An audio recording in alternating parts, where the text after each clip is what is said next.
Oshkosh Media is government programming on GovTV, community programming on Life TV, and community radio on Oshkosh FM 101.9. Welcome to the City Manager's Report, a look at city updates and a preview of the next Oshkosh Common Council meeting agenda. And thanks for joining us for the City Manager's Report. I'm Andy Radig, along with your City Manager for the City of Oshkosh, Mark Roloff. Mark, welcome to the show. Great to be here, Andy. All right, and in the first half of today's show, we'll talk about some municipal news updates, and in the second half, we'll talk about some agenda highlights from the upcoming Tuesday, April 27th Common Council meeting. So the first item we're looking at today, Mark, is we have an update on vaccination clinics are happening, and folks are encouraged to sign up for their shot. Yeah, absolutely. I would say right now that the supply is greater than the demand. Right. I think a lot of people have been holding off, waiting for different things. I would say the wait is over. You can absolutely get a vaccine time that's convenient for you and your work schedule and whatnot. So I'd encourage people to check out all the different available resources, websites that are available, social media. Mm-hmm. I had the opportunity, Andy, to participate over at the vaccination clinic at the Sunnyview Expo Center put on by Winnebago County Health, and sure. I was impressed with how well things flowed through there. Mm-hmm. And there were a couple things going on that day that they were reacting to. There were some places that closed because they had been doing Johnson & Johnson vaccines. That's right. And that was the day actually they stopped doing it for a while. Mm-hmm. And so there was a handful of people that showed up, but they were able to process them very easily, very efficiently, and I was impressed with that. I certainly, I'm not afraid to say I've got my vaccine. I'm very pleased with how well it went. I know some people have some reactions, and apparently that's normal, but I was one of the lucky ones, knock on wood, that I didn't have that. So I encourage people to get the vaccine. The quicker we can get our population vaccinated, the quicker we get to herd immunity. Right. Certainly wearing masks is important, but that was the idea, that was to hold us over. So let's, keep masking, keep washing your hands, keep doing social distancing. Mm-hmm. But you get to the vaccine, we're all getting closer to being safer. So there's my commercial message in the show. Okay, well, perfect. And Winnebago County does have a website available where it's sort of a hub of information about vaccination and the options available for folks. There is that clinic available at Sunnyview Expo Center, and they will have some updates as to when they have availability there. They have some walk-in times available. And also the Culver Center over at UW Oshkosh has clinics available as well. So we encourage folks to keep an eye open. Absolutely. I absolutely encourage people to look for those different places. I think there's great availability out there, so you may as well take advantage of it. Sure. Okay. And just a quick reminder, too, that free transportation is available for folks to their vaccination appointments, mainly at the Culver Center, but Go Transit is participating in that. Yeah, just mention that you're going on vaccination and you can hop on the bus for free. Okay, very good. And then also, Mark, public meetings will remain in virtual format through May 15th. Yeah, just through May 15th, though, the council had a discussion at their organizational meeting this past Tuesday and agreed that based on what they saw with what our staff was able to make the council chambers available for them to be able to meet together, they liked what they saw.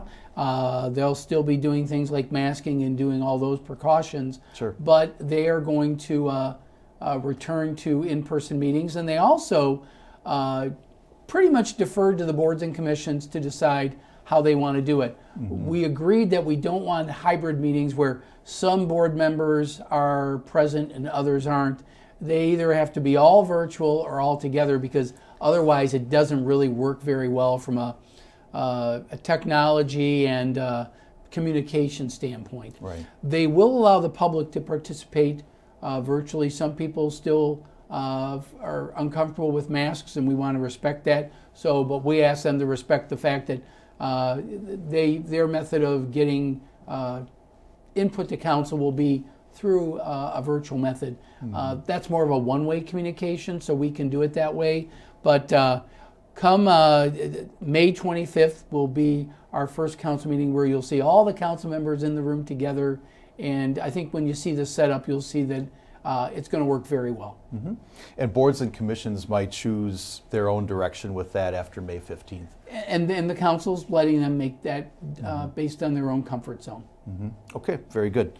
And then also a reminder that City Hall is open to the public, and still online services are encouraged through the city's website. Those are available for folks as well.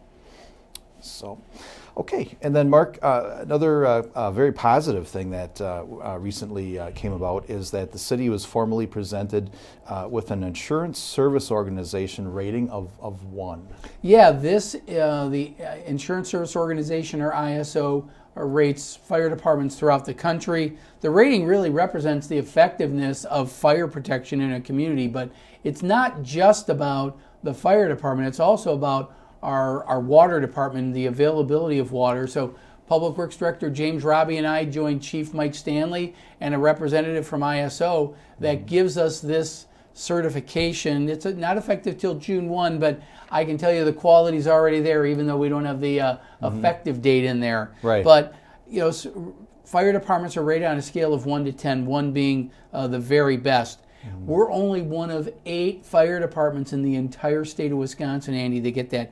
We are in the top 1% of all fire departments worldwide. That's great. It's incredible. Now, it's not just a matter of pride, it's also a matter of practical benefit. Right. The insurance rating organization provides this information to insurance companies. This will have a good impact on your house insurance, your fire insurance rates, because you've got a top-notch fire department and a top-notch water supply that fires will go out a lot quicker when the water's a lot more reliable. We've got a very reliable water supply. They were very impressed at ISO that our water department and fire department were working so closely together to make sure that, if we do, come upon a fire, that we've got the resources to do it.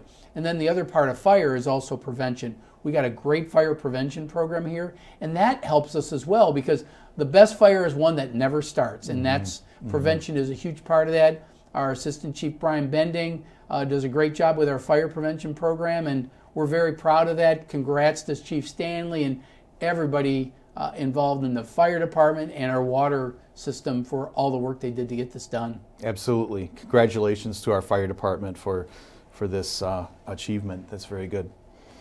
And then we also have, we're in construction season, and so looking around town, we have a lot of different projects. CP Avenue, for example, is under construction at the moment. It just started this week, so if you're traveling over to the east side and everything, you're going to see a little bit of inconvenience there. The road's for local traffic only, and you can see why, because we got movers and stuff. You do not want to be driving there unless you need to get to your house. And it's going to be an inconvenience, so please avoid the street so that the residents can get there. But it starts at Bowen and goes all the way to Lake Street. Doesn't quite go all the way to the lake, but this is a much-needed project for that neighborhood. Right. And now the inconvenience starts of construction season, so bear with us. We'll get it done as soon as possible, but it's pretty much going to run into fall, because this is a full-blown. We're going down. We're taking care of sanitary sewer, storm sewer, water, replacing everything there. So, please be patient. It's going to look great. All right. And then over on the west side, we have West 9th Avenue is under construction west of Oakwood. Yeah, and it's been going on for a couple weeks now. And again, that is also inconvenient. If you live off of 9th, you probably want to find another way to get in. So yeah, you guys did do an updated one because the snow is falling. A little bit of snow falling there. Here's the construction. This is what it looks like. So unless you live on that street, you want to avoid it. I know some of the other neighborhoods you may want to get to, but unless that's the only way in, I would absolutely suggest taking Witzel or 20th or Rochefield or one of those streets to get in there. So if you're visiting friends or relatives, just be a little careful there. But it's going to look great when it's done. Oh, I think so for sure. And then on the south side, we have Fond du Lac Road that is having some work done. Yeah, we're staying as current as we can. This has to do with Oregon Street 28, but Fond du Lac Road from Stony Beach down to Waukau Avenue is going to be very active, very busy. So, please be careful again. A lot of things going on there. You saw the sign blasting zone. Mm-hmm. Yeah, there's a little dynamite out there too. Mm-hmm. So please be careful. If you can avoid going down there, if you're going down to Wentz or something like that, just take Oregon Street until you get past Waukau. Then you'll be in good shape to get there. So, these are all the little tricks. You guys know where to go when the roads are blocked. So just be aware that Fond du Lac Road is going to be pretty inconvenient for the short term. Mm-hmm. Okay. And then we're also cooperating with some adjoining towns as well. And Vinland Street is having some work done soon. Yeah, a lot of people don't realize that Vinland Street is still within the town of Oshkosh, but they got a grant from the state. We chipped in for some of the local share along with them. But you can see starting May 3rd, Vinland, if you drive it, you're going out to Valley Christian or something like that. It's a bumpy road. You can even see it there, how bad it is. So it's a much needed project. We're happy to work with the town of Oshkosh. But since most people think it's all in the city anyway, we figured we'd do a little commercial message for that one as well. Be on the lookout and be careful because it's already bumpy. But I'd say by June, it's going to be all done. Mm-hmm, mm-hmm. And also Old Amaro Road, there's some work planned over there as well. Yeah, this is over by like where Walgreens is and Choice Bank. That sure. Old Amaro Road, not 21, the old 21, over by where the DMV office is. We're working with them as well. Not a lot in the city, but again, we're working with them. So be on the lookout if you're driving in that neck of the woods. You want to be careful. Okay. All right. Very good. And then also we have coming up an extended period of brush collection in the city called the annual Spring Cleanup, and that begins April 26th. It starts April 26th, runs through May 14th. It's real simple. It's on your garbage collection day. Mm-hmm. So you can put out extra brush, tree branches, leaves, hedge clippings, garden debris, just no grass or dirt, root balls or stumps. That's a different thing. But it starts on the 26th. So be on the lookout for that. We still have our drop-off site over there on 3rd in Idaho. Mm-hmm. You can take your stuff there. You got to have a permit though, but it's only $25 for city residents, and the grass and stuff like that you can put there. Mm-hmm. But we want to remind people that if you do want to put a curbside, the brush should be placed in biodegradable bags or bundled and tied, so it's easy for our folks to pick it up. And we want to haul it all away, so you can either use these bags or the bundles for the brush, and we'll be happy to haul it away. Mm-hmm. Very good. Just keep that in mind, and you can watch social media, Oshkosh Media, to keep you updated on those pickups as well. So then also, speaking of neighborhoods and different things happening there, the Great Neighborhoods program is taking applications for some projects. Yeah, this program is designed to enhance the image and market the physical conditions of Oshkosh neighborhoods. Really, the whole idea is enhance the neighborhoods. Right. And so working in collaboration with our city staff, the residents can initiate, plan, and implement projects, and it's intended to strengthen neighborhoods. Mm-hmm. So it's funded by our capital improvement program, so we encourage people to do these things. A couple of examples, what we've done in recent years. Yeah. The William Waters Plaza across the street from the library in the River East neighborhood, that whole plaza was redesigned. The Sea Sand Sailorland Playground over in Menominee Park was done. That was with Menominee South Neighborhood Association. Mm-hmm. The ferry crossing, crosswalk improvements really helped over in the ferry crossing neighborhood. And then Middle Village Community Garden, a beautiful little garden, nice little oasis in the Middle Village area. So we encourage people, if you're interested in this, just contact Planning Services. Their number is 236-5126, and they'll get you set up and get you started to get your neighborhood in there. We encourage folks to take advantage of those opportunities for sure. And then kind of back to talking about some of the things relating to COVID-19, there were some adjustments made that restaurants and establishments were allowed to kind of extend their seating areas, and I understand that is being continued or pushed back a little bit further. Staff said we're still getting some pretty good response to it, so I thought it was appropriate to extend it. The council had given me the authority to do that. So we're going to extend it through October 1. We just want people to be able to go out and be comfortable going out. The restaurants and drink establishments have been wonderful trying to be creative to encourage people to go out. So we want to encourage that as well. So we're extending it a little longer, so there'll be a little outdoor seating. Let's pray for good weather, and things will be great, and you can do it safely and confidently. All right, very good. We encourage people to take advantage of that as well.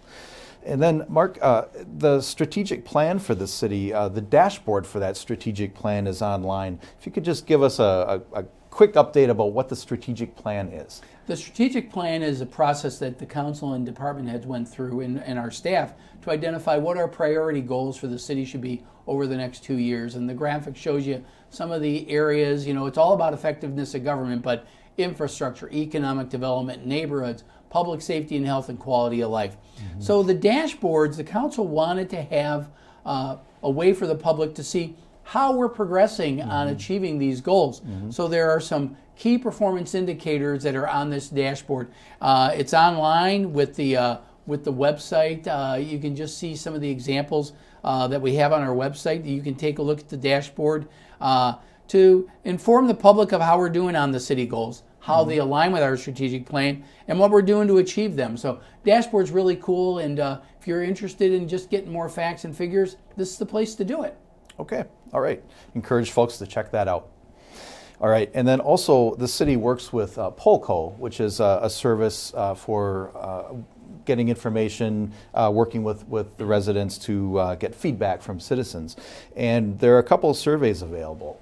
Yeah, there's a little feedback on state of the city that we're doing, and then the most recent one through the Sustainability Advisory Board is an urban duck keeping public survey. We already have a chicken ordinance in place, so this is what's your interest in an urban duck ordinance. So just surveying, and just take the results, and the SAB will look at it and make a recommendation to council, but that's what getting the input's all about. All right, very good. And Polka can be accessed through the city's website, and also watch Oshkosh Media on social media for links to those surveys as well. We encourage people to offer their feedback on those topics, and there are other topics listed there as well, but definitely that feedback is encouraged and welcomed. So, Mark, it looks like that's about the time we have for the first half of the show today. So please stay with us, and we'll be right back with some agenda highlights from the upcoming Tuesday, April 27th Common Council meeting. You're watching the City Manager's Report.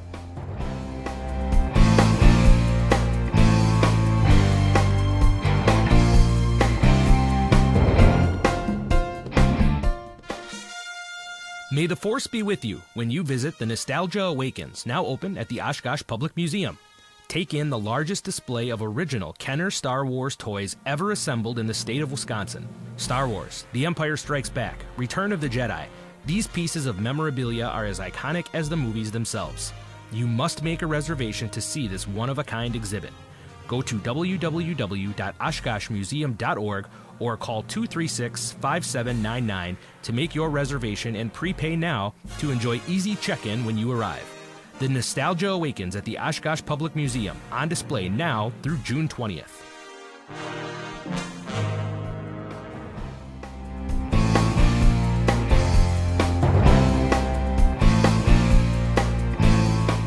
And welcome back to the City Manager's Report. I'm Andy Radig, along with City Manager Mark Roloff. Let's take a look at some agenda highlights from the upcoming April 27th Common Council meeting. Mark, it looks like toward the beginning of the meeting there will be some presentations.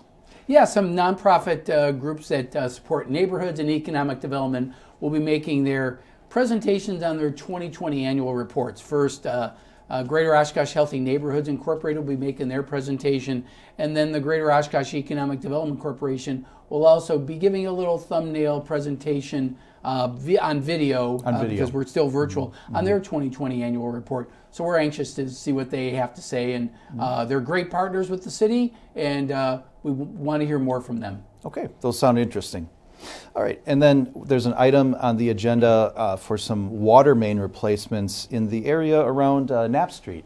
Yeah, our water distribution division takes a look at records of breakages that we have, and this area that you'll see on the map here, it's kind of east of Knapp and maybe on the south end by Florida, north end by Osborne. This general area, you're going to see some things dug up through the summer. Not everywhere. The neighbors will know more about it, but if you're driving through there going to Quarry Park or the post office or something, you might run into that. So just be on the lookout for those.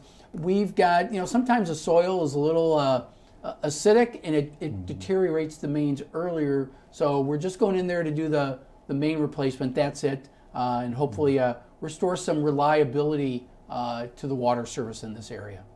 All right, very good. And then similarly, there's another item for replacement of some storm sewer laterals. This is an annual program where we identify areas where people would like to be able to hook up either their sump pump or their roof drains into our stormwater system. Okay. And these laterals enable you to do that without it having to run across your property and create either wet issues where you could slip, or just water soaking in a yard, or in the winter a freezing area. So it's very reasonable. We do it purposely low to encourage people to take advantage of this program. Sure. And it's been very effective. This is $500,000 worth of storm sewer laterals. We're doing a lot of them, and the demand is pretty high. We actually doubled up last year because we had such a demand. So we expect that demand to continue because it's very effective in getting water out of your yard and getting it down back to the creeks and the rivers. Okay, and very good. That's a good option for folks to know that that's available. And then it must be that time of year. There are several special events, quite a few listed on the agenda this time around. One of those happens to be Life Fest is returning. Yeah, it's coming back July 8th through 11th. It's over at the Sunnyview Exposition Center. And so we're happy they returned. They bring a big economic impact to the community. So we're happy to be welcoming them back. And then we got a variety of other special events on the agenda, but we just wanted to highlight that one. Okay. So take a look at the agenda for all the details on what's coming up around town. Okay, and then we have some new ordinances on the agenda. And one of those is taking a look at an ordinance relating to electric scooters. Yeah, there was somebody who actually made a brief presentation to the council at the last meeting.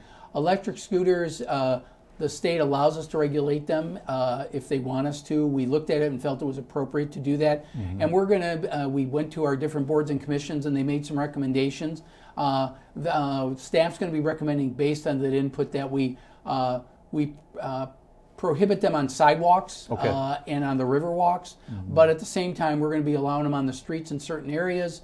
On areas over 25 miles an hour, we're really just going to limit it to areas where there's bike lanes designated, because we don't want them to be in conflict with vehicles as well. And then there's also a provision in there, if somebody wants to do a rental service, that we do not allow those dockless ones and I've seen them in different cities where the scooters can get strewn all over the place. We want a designated area. We think it's going to be safer. So those are the recommendations we're making, and we'll see where council wants to go with it. Okay, all right. That sounds very interesting as well. And then I know that the current face covering ordinance is in effect through April 30th, and it looks like council will be considering where to go with that. Right. The council had extended it for 30 days, and so the issue was, do you want to extend it any longer? I believe Public Health will be recommending that we continue the mask ordinance. But it's a policy call for council, and they can certainly consider that recommendation. It sounds like from what Public Health is saying, there's still some value to do it. But again, all the same things. Face coverings are a good way, hand washing, social distancing, all those things. Whether council adopts it or not, I think it's just a matter of people doing everything they can. And then lastly, getting the vaccinations in there. So it's just the whole package. So council will consider that, make a decision, and we'll, whatever they decide, we're going to follow through and continue to do. Trying to keep people safe and healthy. Absolutely. All right. And then on the agenda under new resolutions, we have some financial issues there, looking at some general obligation borrowing. Yeah, there's a series of items on the agenda. it's really about our capital improvement program. Okay. So general obligation are those general things like streets, park improvements, things like that, and that's coming out of your property tax bill, because when we borrow, it's paid back with future year property tax dollars. Okay. So we're looking at between the two, the bonds and the notes, we're looking at over $14 million in general obligation borrowing, and then there's about an additional $28 million for all our utility borrowings. That's sanitary sewer, water, and storm sewer system. So this is all part of our capital improvement plan that the council reviewed last year and approved. So it's just the vehicle by which we get that done. They obviously have an impact on taxes and utility rates. Council tries to limit that, but it's one of those necessary things that we have to keep our community safe and keep our infrastructure in good shape. Okay, that keeps the process going. Yeah. All right, very good. And then looking at the later portion of the agenda, there's an item for some discussion about inactive liquor licenses. We had a number of inactive liquor licenses that were in place when COVID started, and the council felt it was appropriate not to rattle that cage, because those folks are under some real stress. But a year has gone by, and we have a number of liquor licenses that are inactive. And I'm really suggesting the council take a different approach to this. We certainly want to encourage the economic activity that bars and restaurants provide. Sure. But I've had some experience in this, and one of the ways I think is more effective, especially now, is that we create a pool here at the clerk's office. So if somebody has a good idea and they want to move on it, we don't want to say, sorry, we don't have any liquor licenses available. We want to be able to make them available. So that means taking the ones that are inactive and telling the same thing to them. When you're ready, there will be liquor licenses available, but we need to make them available for a wider range of people, so we're more flexible. So I'll ask people to trust me. I've seen this work very effectively. So I'm going to be recommending that we non-renew some of these inactive licenses because they're just not open. But then we'll have a pool of them available, and there are businesses such as Oshkosh Avenue, new businesses that may want to take advantage of those. I think if we keep that pool, we will have ample supply available when people are ready to go. And again, I've seen this work throughout my career, and I think now the circumstances are right to do this. Well, it's good to have them available when they're needed. Absolutely. So, okay. And then I know one of the topics also that's been discussed quite a bit are how the funds from the American Rescue Plan Act might possibly be used. And so you might be addressing that topic. Yeah, what I'm trying to do is not get into specific recommendations now. I know some communities are doing that. I don't think it's a very good idea. We have until the end of 2024 to spend this money. Okay. That's first and foremost. But part of it is, what do we want to accomplish and what's eligible in this program? So what I've done is an analysis to show council their range of options. They could do, I call it one and done, one single project. They could do a variety of different projects. What goals do they want to achieve? What does our strategic plan say? Council set goals for me, and so and that they want me to work on. I think we need to take a look at our range of options, understand what they are. Then we can start the process to get public input. I'm going to be recommending some robust public input sessions so that we get people looking at, what do you think of right now? Here are some recommendations later down the road. What do you think of these recommendations? Get some input really in 2 phases, and then let council decide. And of course, solicit projects from the public. We're not there yet, but when we're ready, I want to be able to do that. So that's kind of the process that we'll be talking about. Okay, sounds like lots of options and a lot of discussion to come on that topic. Absolutely. Okay. Stay tuned. Stay tuned. All right. Well, keep watching the City Manager's Report, and we'll keep you updated on that topic and everything else as well. Well, Mark, thanks for being here today. Appreciate it. And again, that Common Council meeting is coming up this Tuesday, April 27th at 6 p.m. You can watch it live on GovTV, which is Spectrum Channel 10, UVerse Channel 99, and streaming on YouTube and OshkoshMedia.org. Or you can listen to it on the radio, Oshkosh FM 101.9, which is also online and on the TuneIn Radio app for phones and tablets. You can use your favorite streaming device to watch in high definition, including on Roku, Amazon Fire TV and Apple TV. And as always, you can visit our YouTube channel for government meeting archives and the full library of Oshkosh media programming. Thanks for joining us today, and join us again in 2 weeks for another City Manager's Report. Stay safe and stay well, everyone.